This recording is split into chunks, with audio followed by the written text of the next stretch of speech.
I'm Anna Banking's father-in-law.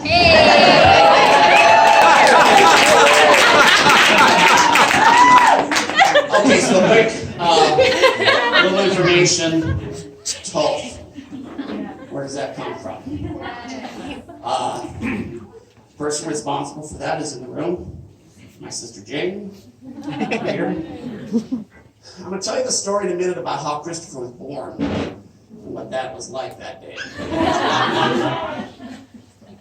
We knew that it was going to be a boy in advance, so we picked out the names, and it was Christopher Ronald. Ronald was my dad's name. But I insisted, my wife Dawn wanted Christopher, but I insisted we were going to call him Christopher. I do not want to call him Chris. I will never call him Chris. It is Christopher. And I made this very, very clear to everybody in the family that this was going to be Christopher, not Chris. So my sister started calling him Topher. The other part of the name. You can't call him Chris, you call him Topher. And this was long before that 70s show came out, Topher Grace got famous. So we take the trademark on that. And that evolved to Toph, and somehow everybody else picked up on it. That's where Mr. Toph got his name. So about real quick, the story about how he was born. Well, first of all, this goes back to the mid-80s. Don and I were in Daytona Beach. I was going to school at Embry-Riddle Aeronautical University, where Bob over here and I were students together, and was getting ready to graduate in '86. Don and I had been married for 3 years. Our motto at the time was no babies in the '80s. I was about to graduate in '86, and at that point I was kind of on a fast track to working in the space program with public affairs at one of the contractors, and then Challenger happened. And kind of set everything back. It certainly affected me. I saw it in person, and so that kind of pushed things back. And the next thing you know, I'm not graduating until spring of '87. Graduated in '87, spring to April of '87. Couldn't get a job. We weren't flying. Nothing was happening at the Cape, and so I basically did a year of unemployment purgatory. Somewhere in that stretch, Dawn wakes up one morning and tells me, I think I'm pregnant. Find out that yes, she was.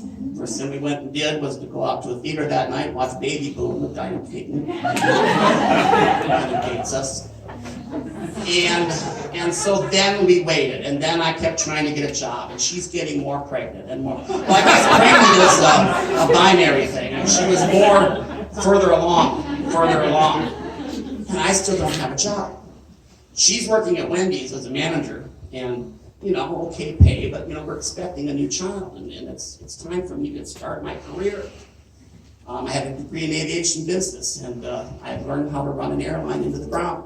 And that wasn't going to work for anymore because there was a whole new world getting closer and closer. During that year, I spent a lot of time back at school in the Avion. The Avion was a student newspaper where I had been working and was kind of my extracurricular activity. I spent a lot of time in the office. And one day the phone rings, and I pick it up. And it is someone from Florida Today newspaper, which is the local newspaper on the Space Coast, started by Al Newhart, who also did USA Today. And as NASA was gearing up for return to flight, they wanted to have somebody who knew about the space program who could help them, consult for them, to help them do some reporting as we geared up for return to flight.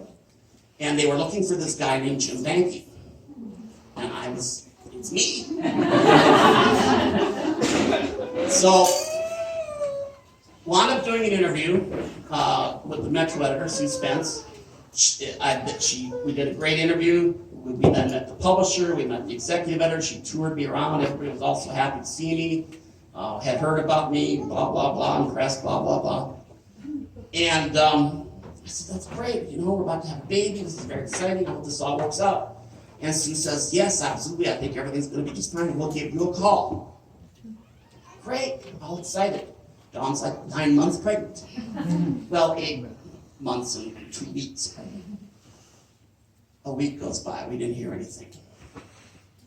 A second week goes by, and we didn't hear anything. Dawn is very pregnant. And finally, we just couldn't stand it anymore. And so I called. And I said, Sue, do I have the job or not? She goes, oh, yes, absolutely, you have a job. I says, why didn't you call? Well, we knew you were about to have a baby, so we didn't want to bother you.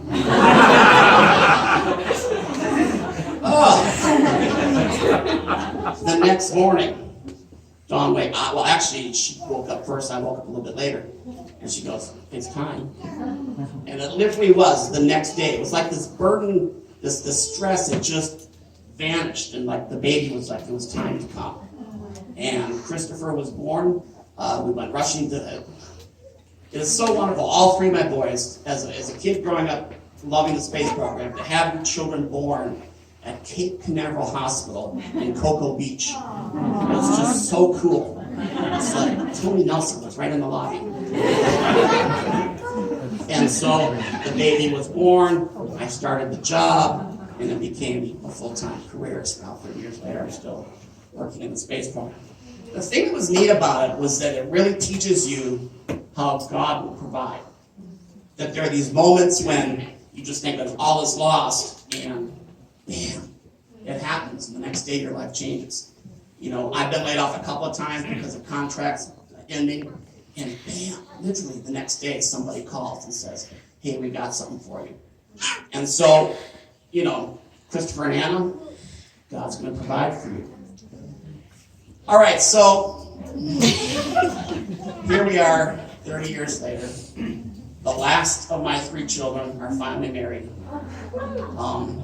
You know, Anna, if you had broken up with him maybe 4 weeks ago, Forewarn could have had another hit song. Too soon. It didn't happen, so I guess so much for that hit song. But Too soon. we're moving along. It's a whole new era, and we kind of say goodbye to a way of looking at our kids and a way of life, and now all 3 are married. And so, Christopher, come on up here. Not a surprise. We are going to attempt to sing a song together. Now, about 7 years ago, I was very sick and in the hospital and had a tracheotomy. It damaged my vocal cords. So I'm lowering expectations here. So I have almost no range whatsoever. But we thought we'd try this out. It's a sad, sweet song about saying goodbye, but yet still hope for a